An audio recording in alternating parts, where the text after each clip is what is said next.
A Fox News alert on the growing chaos unfolding in Egypt. Just this morning, security forces storming a mosque in Cairo after a 24-hour standoff with hundreds of Islamist supporters who had barricaded themselves inside.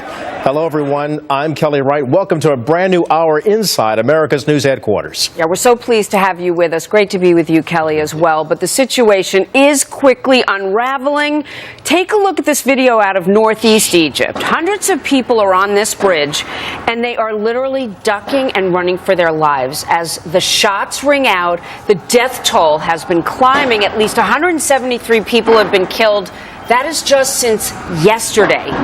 Now, we're also getting word that the Egyptian government is looking to permanently dismantle the Muslim Brotherhood. That is a huge development, and it's threatening to raise the tensions there even further. Our Leland Vittert on the story from the start. Following it now from our Mideast Bureau. Leland, how much further has this moved along and not in the right direction?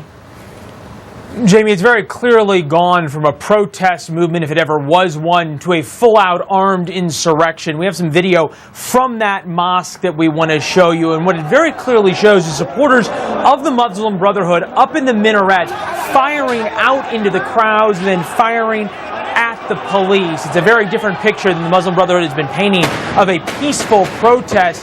The police fired back. They went in and cleared out that mosque. The other people that the Muslim Brotherhood are having to fight are local vigilantes who are upset over the violence and want the Muslim Brotherhood to simply stop. The Brotherhood, for its part, has continued to be extremely defiant. That mosque is right next to a police station that the Brotherhood had tried to storm yesterday, and a number of people were injured in that, and then they took refuge there in the mosque. The army is vowing to crack down. They have threatened to outlaw the Muslim Brotherhood. There are tanks and armored personnel carriers on the streets, and obviously Cairo has turned into something of an urban battlefield with both sides fearing not to use live ammunition. Part of the Army's strategy here is to round up the senior leadership of the Muslim Brotherhood and affiliated organizations.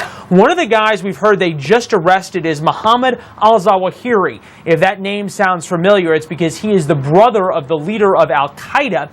He himself is a well-known and convicted jihadist there inside of Egypt. He was let out right when the Muslim Brotherhood took power a few months before that, and he is now back in custody for inciting things there in Egypt. They're trying to see if they can't round up the leadership of the Muslim Brotherhood and therefore turn off the flame on this pot that appears to be boiling over. The problem with this theory, Jamie, is that oftentimes you could equate the Muslim Brotherhood in Egypt to something like the Hydra. That was a multi-headed snake in Greek mythology. You cut off one of those multi-heads, two more grew in its place, and that's what appears to be happening in Egypt as the Muslim Brotherhood remains defiant, no matter how many of the members are killed and no matter how many of their members are killed.